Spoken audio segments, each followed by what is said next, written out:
ತಿರುಗು. ನಾನು ಕಂಡಿದ್ದೆ ಏನಾದರೂ ತಿನ್ನೋದೇ ನೆನಪಾಗ್ತದೆ ಅವನಿಗೆ. ನೋಡಿ ಕೆಂಬೂತ ಇರಬೇಕು. ಈ ಗಿಡನ ನೆಟ್ಟು 1 ವರ್ಷನೇ ಆಗ್ತಾ ಬಂತೇನೋ, ಅದಕ್ಕೆ ಈಗ ಮುಚ್ಚಿಟ್ಟು ನೆಟ್ಟಾಗದೆ. ಇಲ್ಲಾಂದರೆ ಟೊಮೆಟೊ ಗಿಡಕ್ಕೆಲ್ಲ ಒಂದು ಗತಿಯನ್ನು ನಮ್ಮ ಕೋಳಿಗಳು ಕಾಣಿಸ್ತಾರೆ. ಕಣ್ಣಾಗದೆ ಹುಳ ಹೊಕ್ಕದೆ ಇರಬೇಕು ಇದ್ರೊಳಗಡೆ. ಏನು ಕೆಲಸ ಅಲ್ಲಿ? ಕುಚೂರು ನೋಡಿ ಏನೋ ಸರ್ಕಸ್ ಮಾಡ್ತಿದ್ದಾನೆ ಅಲ್ಲಿ. Hi guys, welcome back to my YouTube channel. ಬೆಳಿಗ್ಗೆ ಎದ್ದು ದನದ ಕೆಲಸ ಎಲ್ಲ ಮುಗಿಸಿ ಹಾಗೆ ಈಗ ಅಡುಗೆ ಕೆಲಸಗಳನ್ನು ಸ್ಟಾರ್ಟ್ ಮಾಡ್ಕೊಂಡಿದ್ದೆ. ಹಾಗೆಯೇ ಗೈಸ್, ನೀವೇನಾದರೂ ನನ್ನ ಯೂಟ್ಯೂಬ್ ಚಾನಲ್ನ ಹೊಸದಾಗಿ ನೋಡ್ತಾ ಇದ್ದರೆ ಸಬ್ಸ್ಕ್ರೈಬ್ ಮಾಡ್ಕೊಳ್ಳಿ. ನಿಮಗೆ ಸಬ್ಸ್ಕ್ರೈಬ್ ಮಾಡ್ಕೊಳ್ಳಿಕ್ಕೆ ಇಷ್ಟ ಇಲ್ಲ ಅಂದರೆ ಅಟ್ಲೀಸ್ಟ್ ಒಂದು ಲೈಕ್ ಆದರೂ ಮಾಡಿ. ಮನೆ ಅಂಗಳನ ಗುಡಿಸ್ಲೇ ಇಲ್ಲ, ಯಾಕಂತಂದರೆ ಇವತ್ತು ಡೈಲಿ ಅಮ್ಮ ಗುಡಿಸ್ತಿತ್ತು, ಆದರೆ ಇವತ್ತು ಸಂಘ ಉಂಟೇಳಿ ಬೇಗ ಹೋಯಿತು. ಹಾಗೆ ಈಗ ನಾನು ಗುಡಿಸ್ಬೇಕು. ಹಾಗೆ ನೋಡಿ ಸುಮಾರು ಕಸ ಬಿದ್ದಿದೆ. ಮತ್ತು ಈಗ ಗೈಸ್ ಮರದ ಎಲೆ ಎಲ್ಲ ಒಣಗ್ತಾ ಬಂತಲ್ಲ, ಹಾಗಾಗಿ ಒಂದು ದಿನಕ್ಕೆ 2 ಸಾರಿ ಗುಡಿಸಿದ್ರೂ ಕಡಿಮೆ ಆಗಿಬಿಡ್ತದೆ. ಅಷ್ಟೆಲ್ಲ ಎಲೆ ಉದುರ್ತಾ ಇರ್ತದೆ. ಈಗಷ್ಟೇ ಸ್ಟಾರ್ಟ್ ಆಗದೆ, ಇನ್ನು ಹೋಗ್ತಾ ಹೋಗ್ತಾ ಇನ್ನೂ ಜಾಸ್ತಿ ಎಲೆ ಬೀಳ್ತದೆ. ನಮ್ಮ ಬಾಬು ಬೆಕ್ಕು ನೋಡಿ ಎಲ್ಲ ಹೋಗಿತ್ತಿರಬೇಕು. ಬಾಬು ಆ ಕಡೆ ಎಲ್ಲೂ ಹೋಗ್ತಾ. ಬಾಬಾಯ್ ನಾವು ಎಲ್ಲೋಗಿದೆ? ಬರೀ ಊರು ತಿರುಗು. ಬೆಕ್ಕಿಗಂತೂ ನಾನು ಕಂಡಿದ್ದೆ ಏನಾದರೂ ತಿನ್ನೋದೇ ನೆನಪಾಗ್ತದೆ ಅವನಿಗೆ. ನಾನು ಕಂಡಿದ್ದೆ ಅವ್ನು ಕೂಗಲಿಕ್ಕೆ ಸ್ಟಾರ್ಟ್ ಮಾಡಿಬಿಡ್ತಾ, ಬರೀ ತಿಂಡಿ ಹಾಕು ಅಂತ. ಅವನಿಗೆ ಎಷ್ಟೊತ್ತು ಹಾಕಿದ್ರೂ ಕಡಿಮೆನೇ ಅವನಿಗೆ. ಮತ್ತು ಊರು ಬೇರೆ ತಿರುಗ್ಲಿಕ್ಕೆ ಹೋಗ್ತಾ ಈಗ. ಗೈಸು ಅಲ್ಲಿ ಒಂದು ಬಾಳೆ ಗಿಡ ಅದೇ ನೋಡಿ, ಅಲ್ಲೊಂದು ಯಾವುದೋ ಒಂದು ಹಕ್ಕಿ ಬಂದದೆ ನೋಡಿ. ಅದು ನೋಡಿ ಕೆಂಬೂತ ಇರಬೇಕು. ಆ ಕಡೆ ಹೋಯ್ತು. ಈಗ ಮಾವಿನ ಮರದ ಮೇಲೆ ಹತ್ತು ಕೂತದೆ. ಅದೀಗ ಹಾಕಿ ಬಂದಿತ್ತು ಏನೇನೋ ನೋಡಿ. ಹಕ್ಕಿ ಗೈಸ್, ಅದು ನೀರು ಕುಡಿಲಿಕ್ಕೆ ಬಂದಿತ್ತಿರಬೇಕು ನೋಡಿ. ಅಲ್ಲಿ ಆಗ್ತದೆ ಈಗ.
ಗೈಸ್ ಅಂಗಳ ಅಂತೂ ಗುಡಿಸಾಯ್ತು.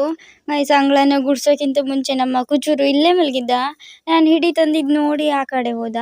ಆಮೇಲೆ ಅಂಗಳ ಗುಡಿಸಾಗಿದ್ದೆ ಮತ್ತೆ ಇಲ್ಲಿ ಬಂದು ಮಲಗನೆ ನೋಡಿ. ಎಷ್ಟು ಕ್ಯೂಟಾಗಿ ಮಲಗ್ತಾವ. ಚಂದ ಪಾಪ ಅವ, ಸುಮ್ಮನೆ ಇರೋದು, ಎಲ್ಲೂ ಹೋಗೋದಿಲ್ಲ, ಮತ್ತೆ ಹೋಗೋದು ಬೇಡ ಅವ. ಕ್ಯೂಟಿಫೈ ಅಮ್ಮ. 4 ಗಂಟೆ ಆಗ್ತಾ ಬಂತು.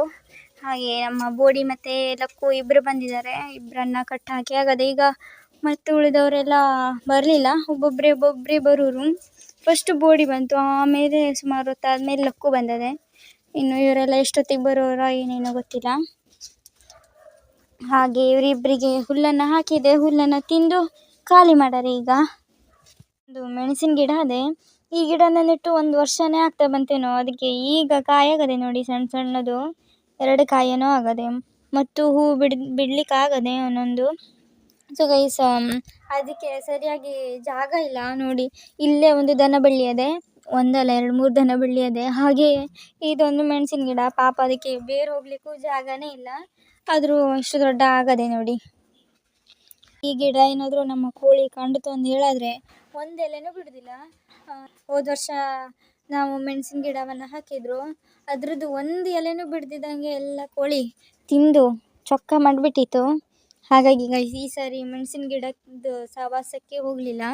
ಈಗ ಜಸ್ಟ್ ಟೊಮೆಟೊ ಗಿಡ ನೆಟ್ಟಾಗದೆ ನೋಡಬೇಕು, ಅದನ್ನೆಲ್ಲ ಫುಲ್ ಮುಚ್ಚಾಗದೆ. ಈಗ ಕಾಣಿಸ್ತೀನಿ ನಿಮಗೆ ಟೊಮೆಟೊ ಗಿಡದ್ದು ಸುದ್ದಿ ಹೇಳಿದೆಯಲ್ಲ, ಹಾಗೆ ಆ ಟೊಮೆಟೊ ಗಿಡವನ್ನು ಇಲ್ಲಿ ನೆಟ್ಟಾಗದೆ. ಹಾಗೆ ಹೀಗೆ ಮುಚ್ಚಿಟ್ಟು ನೆಟ್ಟಾಗದೆ, ಇಲ್ಲಾಂದರೆ ಟೊಮೆಟೊ ಗಿಡಕ್ಕೆಲ್ಲ ಒಂದು ಗತಿಯನ್ನು ನಮ್ಮ ಕೋಳಿಗಳು ಕಾಣಿಸ್ತಾರೆ. ಹೀಗೆ ನೋಡಿ, ಹೀಗೆ ನೆಟ್ಟಾಗದೆ. ಇದು ಎಷ್ಟು ಉಳಿಯೋದು ಎಷ್ಟು ಸಾಯೋದು ಏನು ಎಂತ ನಂಗೆ ಗೊತ್ತಿಲ್ಲ. ಸೊ ಇಲ್ಲಿ ಮತ್ತಿ ಸೊಡ್ಗೆಯನ್ನು ಕೊಯ್ತಾ ಇದೆ ಅಮ್ಮ. ಹಾಗೆ ಸುಮಾರು ಆಗದೆ, ಬಳ್ಳಿ ಎಲ್ಲ ಸತ್ತೋಗೋ ಥರ ಆಗಿಬಿಟ್ಟದೆ. ಅಲ್ಲೆಲ್ಲ ನೋಡಿ ಫುಲ್ ಒಣಗೋಗ್ಬಿಟ್ಟದೆ. ಹಾಗೆ ಇಷ್ಟು ಮತ್ತಿ ಸೊಡ್ಗೆಯನ್ನು ಕೊಯ್ದದೆ ಅಮ್ಮ, ಇನ್ನೂ ಕೊಯ್ತಾನೆ ಅದೇ. ಮತ್ತು ಸುಮಾರು ಆಗದೆ, ಇಲ್ಲೆಲ್ಲ ನೋಡ್ಬೋದು ನೀವು. ಇದೆಲ್ಲ ಸಣ್ಣ ಸಣ್ಣದು, ಆ ಕಡೆ ದೊಡ್ಡ ದೊಡ್ಡದಿದೆ. ಆ ಕಡೆ ಚೂರು ಅಂತೂ ಎಲ್ಲಿ ಹೋಗ್ತಾ ಏನೋ, ಹಾಗಿಂದ ಬಂದು ಇಲ್ಲಿ ಬಂದು ಮುಟ್ದ. ಮತ್ತೆ ಬದನೆಕಾಯಿ ನೋಡಿ ಇಷ್ಟು ಉದ್ದಾಗದೆ. ಇದು ಬೆಳಿತೇನಲ್ಲಮ್ಮ, ಇಲ್ಲಿ ಕಣ್ಣಾಗದು ಹೋಗ್ಬಿಟ್ಟದೆ. ಇದು ಕಣ್ಣಾಗದೆ, ಹುಳ ಹೊಕ್ಕದೆ ಇರ್ಬೇಕು ಇದ್ರೊಳಗಡೆ. ದೊಡ್ಡದೆ, ಒಂದು ಹುಳ ಹೊಕ್ಕುವಷ್ಟು. ಎಲ್ಲ ಹುಳ ತಿಂದು ಒಣಗೋದ್ಮೇಲೆ ನಾವು ಕೊಯ್ಯೋದೇನ. ಏನು ಕೆಲಸ ಅಲ್ಲಿ ಕುಚೂರು ಕುಚೂರು ಏನು ಮುಚ್ತಾಯೇನೋ ಅಮ್ಮ ಒಳಗಡೆ ಹೊಕ್ಕೊಂಡು. ಈ ಕಡೆ ತೋಟಕ್ಕೆ ಬಂದಾಗದೆ, ಈ ಕಡೆ ತೋಟದಲ್ಲೆಲ್ಲ ಫುಲ್ಲು ಅಡಿಕೆ ಮರದ್ದು ಬುಡಾನ ಮಾಡ್ತಿದ್ದಾರೆ. ಯಾಕಂತಂದರೆ ಗೊಬ್ಬರವನ್ನು ಹಾಕ್ಲಿಕ್ಕಂತ. ಆಲ್ಮೋಸ್ಟ್ ಒಂದು ಅರ್ಧ ಭಾಗ ಆಯ್ತೇನೋ, ಈಗ ಮತ್ತೊಂದು ಸ್ವಲ್ಪ ಅರ್ಧ ಅದೇ. ಹಾಗೆ ನಾವು ನಾನು ಸ್ವಲ್ಪ ಮಾಡುವ ಅಂತ ಬಂದರು ಈಗ ನಾನು ಮತ್ತು ಅಮ್ಮ. ಹಾಗೆ ನಮ್ಮ ಕುಚೂರು ನೋಡಿ ಏನೋ ಸರ್ಕಸ್ ಮಾಡ್ತಿದ್ದಾನೆ ಅಲ್ಲಿ. ಇದನ್ನೆಲ್ಲ ಪೂರ್ತಿ ಪಪ್ಪ ಒಬ್ಬನೇ ಮಾಡಿದ್ದು. ಇದು ಅದಕ್ಕೆ ಒಂದೂವರೆ ದಿನ ಆಯಿತು. ಒಂದೂವರೆ ದಿನದಲ್ಲಿ ಇಷ್ಟು ಮಾಡಿ ಮುಗಿಸಾಗದೆ. ಹಾಗೆ ಇದು ಇಷ್ಟಕ್ಕೆ ಮತ್ತೆ ಎಷ್ಟು ದಿನ ಬೇಕಾಗ್ತದೇನೋ.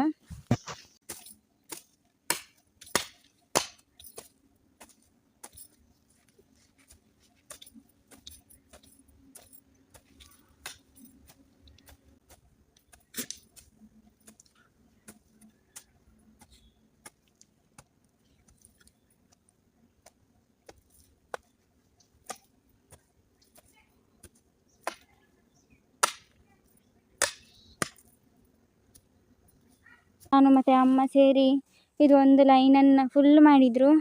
ಹಾಗೆಯೇ ಗೈಸ್ ಈಗ ಸಂಜೆ ಆಯಿತು.